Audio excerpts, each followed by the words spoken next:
যার কপাল খারাপ তার জন্য সবকিছুই খারাপ। আসলে সুখ জিনিসটা এমন একটা শব্দ হয়ে দাঁড়িয়েছে যে এটা যে কখন কার কপালে দুঃখ হয়ে ধরা দেয় সেটা আসলে কেউই জানে না। মা বাবার পছন্দে বিয়ে করেছিলাম, সুখী হতে পারিনি। ভেবেছিলাম যে বাকি যে বোনটা আছে তাকে ওর পছন্দেই বিয়ে দেব। যখন ওর পছন্দে ওকে বিয়ে দিলাম তখন দেখলাম ও সুখী না।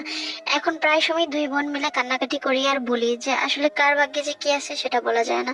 মা বাবা বিয়ে দিয়েছেন, ভাবলাম যে মা বাবা হয়তোবা ছেলে দেখেছেন কিংবা পড়াশোনা দেখেছেন কিংবা টাকা পয়সা বাড়িঘর দুয়ার দেখেছেন, মন দেখেননি, যার কারণে হয়তোবা সুখী হতে পারিনি।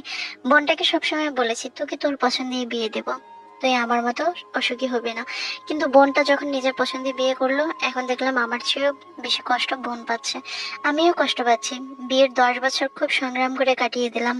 সংগ্রাম করে বলতে এমন হয়েছে যে দিনে 10 বার জামাই আমাকে বিদায় করে দেওয়ার চেষ্টা করেছে, কিন্তু ওই 10 বারে আমি নত হয়ে জামাইয়ের হাতে পায়ে ধরে ওর সাথে সংসারটা চালিয়ে নিয়েছি। 10 বছর আমার জীবন থেকে চলে গেছে, কতটা অনাদর অবহেলা আর কতটা কষ্ট লাঞ্ছনার মধ্যে দিয়ে এই 10টা বছর কাটিয়েছি সেটা শুধু আমার পরিবার আর আমি জানি। আমার পরিবার অনেক সময় খেপে গিয়েও বলেছে চলে আয়, তোকে ভালো জায়গায় দেখে শুনে আবার বিয়ে দেবো, কিন্তু আমি চলে যাইনি, কারণ চলে গেলেই যে আমার পরিবার আমাকে আবার ভালো বিয়ে দিবে বিষয়টা এরকম না। যখন আমার বিয়ে হয়নি, একটা বিয়েই হয়নি, তখনই দেখে শুনে বিয়ে দিতে পারেন নাই, আর এখন যখন আমার শরীরে কলঙ্কের দাগ লেপে দিয়েছে এখন আমাকে কোথায় আপনারা ভালো বিয়ে দেবেন? ভালো বিয়ে দেবেন এটা যদি আগেই চিন্তা করতেন তাহলে ছেলেটার স্বভাব চরিত্র ভালো কিনা সেটা যাচাই বাছাই করেই বিয়ে দিতেন। সেখানে যখন আপনারা ব্যর্থ হয়েছেন তখন আর আমি এখন দ্বিতীয়বার যখন সন্তান হয়ে গেছে, সংসার হয়ে গেছে, তখন চলে গেলে যে আমাকে কতটা ভালো বিয়ে দিবেন সেটা আমি খুব ভালো করেই জানি। বড় যেটা হয়তো বা বিবাহিত কোনো পুরুষের কাছেই আমাকে আবার পাঠাবেন, আমি তো সেভাবে সংসার করতেই চাই না। যার কারণে আমি সমস্ত লাঞ্ছনা দুঃখ দুর্দশা কষ্ট আমি সব মেনে নিতাম। আমার হাজবেন্ড আমার সাথে এত বাজে ব্যবহার করতো, হয়তোবা অন্য কোনো মেয়ে হলে সংসারটাই করতে চাইতো না। আমি ধৈর্য ধরেছিলাম, কারণ বারবার বিয়েটাকে আমি কখনো প্রাধান্য দিতাম না। এটা আমি কখনো চিন্তাও করতাম না যে আমি এখান থেকে গিয়ে আরেকটা ভালো বিয়ে করব। আমার কপালে যদি ভালো বিয়েই থাকতো তাহলে প্রথমবারই আমার ভালো বিয়ে হতো। বারবার বিয়ে করলে যে ভালো বিয়ে হবে বিষয়টা এরকম না। তবে হ্যাঁ, এখনকার সমাজে অনেক মানুষেরই দেখি যে 2 বিয়ে 3 বিয়েও হচ্ছে। সুখ জিনিসটা আসলে মানুষের জীবনে অনেক পরে আসে। অনেক মানুষ দ্বিতীয় বিয়ে করে খুব সুখে আছে, অনেক মানুষ দেখা যায় যে দ্বিতীয় বিয়ে করেও সুখে নাই। আমি আসলে বলতে পারবো না যে দ্বিতীয় বিয়ে করলে কি আসলে আমার সুখ হতো কিনা। আমি আমার সন্তানের দিকে তাকিয়ে সবকিছু বিসর্জন দিয়েছি। আমার সন্তান আমাকে যখন মা বলে ডাকে তখন আমার মনে হয় যে আমার হাজবেন্ড যে আমাকে যে কষ্টগুলো দিচ্ছে সেগুলো কিছুই না, এই সুখের কাছে সেগুলো সব মলিন, এরকমটাই মনে হয়েছে। বোনটাকে বিয়ে দিলাম তার পছন্দ করা ছেলেকে। তারা ভালোবেসেছে একে অপরকে 2 বছর। পরিবারকে জানানো হয়েছে, আমরাই ছেলেদের পরিবারের সাথে যোগাযোগ করার চেষ্টা করেছি, তারাও মেনে নিয়েছে। সুন্দর করে দুমদাম করে বিয়েটা হয়ে গেল তাদের। কিন্তু বোনটা বিয়ের পরেই সবসময় কান্নাকাটি করে। মা বাবাকে সবসময় নিজের দুঃখ কষ্টের কথা শেয়ার করতে পারে না, কারণ বাবা মা অনেক বেশি কষ্ট পায় যখন ছেলে সন্তান অসুখী থাকে, যার কারণে বাবা মাকে সবকিছু বলা সম্ভব হয়ে ওঠে না। কিন্তু আমার কাছে সে ভালো মন্দ সবই বলে। আমি যেটুকু বুঝতে পারলাম যে হয়তো বা বাবা মা পছন্দ করে বিয়ে দিলে অন্তত পক্ষে বাবা মার কাছে সুখ দুঃখটা বলা যায়, কিন্তু নিজে পছন্দ করে বিয়ে করলে বাবা মার কাছে আর সেই সুখ দুঃখটা আর বলা যায় না যে আমি ভালো নেই কিংবা আমার স্বামী কষ্ট দিচ্ছে। তখন একটা উত্তর নিজের দিকে ছুড়ে দেয় সবাই, নিজেও দেখে শুনেই তো বিয়ে করলি, তাহলে সুখী হতে পারলে না কেন? আমার বোনটার এখন এই দশা। সে বুক ফুলিয়ে নিজের কষ্টের কথা কারো কাছে বলতে পারে না। এই পৃথিবীতে একমাত্র আমাকেই সে শুধু তার কষ্টের কথা বলে। মা বাবা ভাই বোন কারো কাছেই বাকিদের কাছে বলতে পারে না।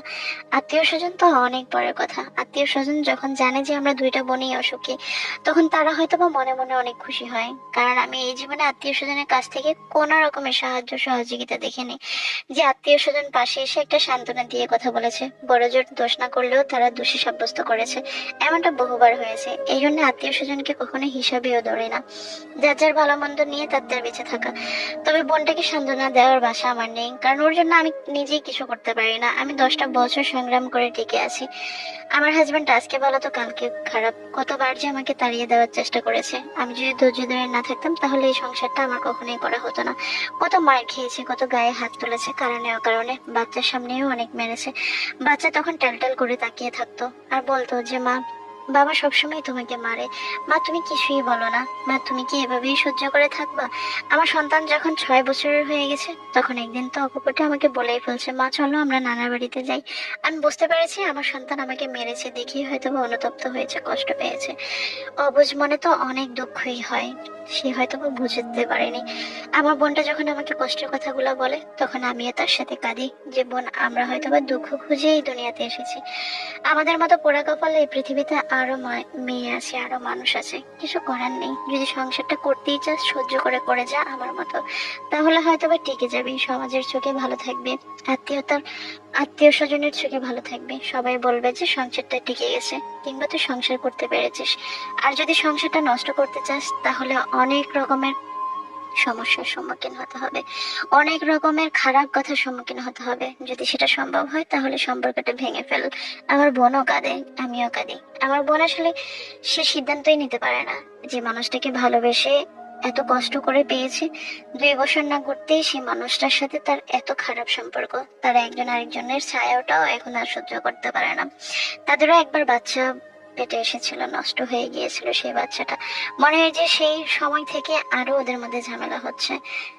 আমার বোনের জামাইটা অন্য একটা নারীতে আসক্ত হয়ে গিয়েছে, এখন আর নিজের বউকে ভালো লাগে না।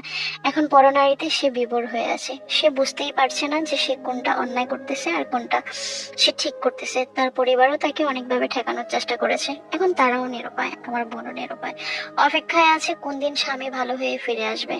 আর ভালোবাসার কথা চিন্তা করেই হয়তো বা সেও রয়ে গেছে সেই সংসারে। যদি ভালোবাসার কথা চিন্তাই না করতো, তাহলে সেও হয়তোবা আমার মতো সংসার ভেঙে দেওয়ার কথা চিন্তা করতো। আমিও ভালোবাসার টানে, সন্তানের টানে টিকে গেলাম সংসারে, আর আমার বোনও ভালোবাসার কারণেই টিকে গেল সংসারে। এমন হাজারো দুঃখ আছে মেয়েদের, যারা হয়তো বা বলতে পারে না, সমাজের কারণে, আত্মীয়তার কারণে, লোকলজ্জার ভয়ে।